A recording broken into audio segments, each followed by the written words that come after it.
ইলিশ মাছের বিরিয়ানি কে না খেতে পছন্দ করে বলে তো? সবাই তো খেতে পছন্দ করে। জামাইয়ের আবদার পূরণ করলাম। আসসালামু আলাইকুম, সবাই কেমন আছেন? আশা করি ভালো আছেন। যে যেখান থেকে আমার ভিডিওটা দেখছেন সবাইকে অসংখ্য ধন্যবাদ। আর এই যে আমি চলে এসেছি রান্নাঘরে। যেহেতু আজকে মাছটা কেটে তারপর রান্নাটা করতে হয়েছে, সেজন্য আমার অনেকটা লেট হয়ে গেল। যাই হোক, আজকে এমনিতে ঘুম থেকে উঠতে এমনিতে অনেকটা লেট হয়ে গিয়েছে। আর এই যে আমি পেঁয়াজের বেরেস্তা করে নিয়েছি। পেঁয়াজের বেরেস্তা একটু তাড়াতাড়ি করে নিব, কারণ হচ্ছে আজকে সম্পূর্ণ একদম সিম্পল, একদম মানে শর্টকাটে রান্না। যাই হোক, এখানে কিন্তু আদা বাটা, তারপরে রসুন বাটা দিয়ে দিয়েছি, তারপরে স্বাদমতো লবণ, তারপরে দিয়েছি হচ্ছে শুকনো মরিচের গুঁড়া, তারপরে যে এখানে বাদাম ছিল, বাদাম বাটা ছিল, তারপর হচ্ছে বাদাম, মরিচ, তারপর হচ্ছে পেঁয়াজের পেস্টটা একসাথে দিয়ে একটু পেস্ট করে নিয়েছি। আর এখানে কিন্তু হচ্ছে যে একটু হলুদ দিয়ে দিলাম, যেহেতু একটু কালার কালার হলে আমার কাছে খেতে বেশি ভালো লাগে। যাই হোক, আমি একটু মরিচের পরিমাণও বেশি দিয়েছি, কারণ আমার একটু ঝাল ঝাল পছন্দ, এই আর কি।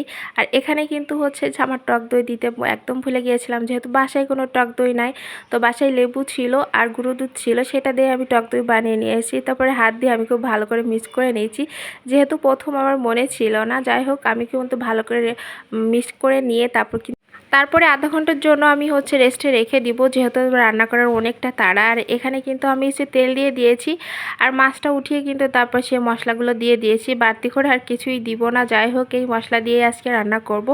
বললাম তো, একদম সিম্পল, হয়তো বা অনেকের ভালো লাগতে পারে, অনেকের নাও লাগতে পারে। তো বাসায় যেগুলো যা যা ছিল সেটা দিয়ে কিন্তু খুব সুন্দর করে কিন্তু যে বিরিয়ানি হয়ে যায়। তো যাই হোক, এখানে কিন্তু হচ্ছে যে আলুর বোখরা দিতে চেয়েছিলাম, তো আলুর বোখরা ছিল না, ভাবলাম যে পরে দিব। তো আর পরে আর দেওয়া হয়নি, যেহেতু ছিল না সে কারণে আর দেইনি। যাই, আমি কিন্তু ভালো করে মাছটা রান্না করে নিয়েছি, আর বাড়তি করে কিন্তু কোনো পানি দেব না। যে পানিটা আছে এই পানিটা দিয়েই কিন্তু রান্নাটা হয়ে যাবে, যেহেতু ঢাকা দিয়ে রাখবো। আর যাই হোক, কিন্তু তেলটা এই যে প্রায় ছেড়ে দিয়েছে, আর তেলের পরিমাণ খুব বেশি কিন্তু আমি দেইনি। যাই হোক, আর যেহেতু এখানে বাদাম বাটা দিয়েছিলাম সে কারণে একটু কেমন দেখা যাচ্ছে হয়তো বা। আর যাই হোক, কালারটা কিন্তু অনেক সুন্দর। আর আমি আলাদা করে ভেজে নিইনি, আমি এর ভিতরে দিয়েই দিলাম, যেহেতু শর্টকাটে রান্না করব, বুঝতেই পারছেন। তো আজকে রান্না বান্না কিন্তু একদম সিম্পল, আর একদম সিম্পলভাবে কিন্তু আমি পোলাওটা রান্না করছি। আর কিছু দেওয়ার থাকলে আপনারা দিতে পারেন, যেহেতু আমার বাসায় যা ছিল আমি সেটা দিয়েই রান্না করে নিলাম। খেতে কিন্তু খারাপ লাগেনি, অনেকটা ভালো লেগেছিল। এর থেকে আরও অনেক রকমভাবে রান্না করা যায়। তো ভাবলাম যে আজকে এইভাবে রান্না করে দেখি, এভাবে সব থেকে সহজ হবে আমার কাছে মনে হয়। যেহেতু আজকে রান্না করতে অনেকটা টাইম লেগে গিয়েছে, কিছু করার নেই। তো এই পর্যায়ে কিন্তু হচ্ছে যে আমার এখানে পানিটা আমি দিয়ে দিয়েছি, তারপরে কিন্তু এখানে কিশমিশ ঘি দিয়ে দিলাম, তারপরে যেও আবার দিব। যাই হোক, এখানে দেখতেই পাচ্ছেন, যেহেতু আমি এখানে মশলার ভিতরেটা বা মানে চালটা দিয়ে দিয়েছি। আমার সব থেকে ভালো লাগে বাসমতি চালের যে হচ্ছে বিরিয়ানিটা খেতে। তো এটা খেতেও ভালো লাগে, যেহেতু আমি হচ্ছে সুগন্ধি ছোট চাল দিয়ে রান্না করছি।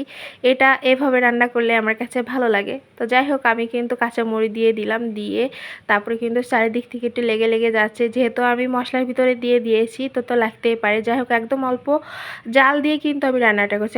এখন কিন্তু আমি পেঁয়াজের বেস্তাটা দিয়ে দিলাম, দিয়ে তারপরে একটু ঘি দিয়ে তারপরে কিন্তু হালকা একটু নেড়ে দিব, যেহেতু একটু ফুটছে কম, তারপরে একটু দমে রাখলে কিন্তু ফুটে যাবে। আর ভাতটা কিন্তু অনেক ঝরঝরে হয়েছিল। এই পর্যায়ে কিন্তু আপনাদের দেখাতে পারলাম না, কারণ আমার রান্নাটা করতে প্রচুর দেরি হয়ে গিয়েছিল। আজকে যেহেতু ঘুম থেকে উঠতে লেট হয়ে যায়, তারপরে ভিডিও এডিটিং করতে অনেকটা সময় চলে যায়। যাই হোক, এখন কিন্তু মাছটা দিয়ে দিচ্ছি। মাছটা দিয়ে দেওয়ার পরে কিন্তু পেঁয়াজের ব্রেস্তা দিয়েই কিন্তু হচ্ছে যে আমি কিছুক্ষণ দমে রেখে দিব। তো যাই হোক, আজকের মতো এই পর্যন্তই। ভালো থাকবেন সবাই, আল্লাহ হাফেজ।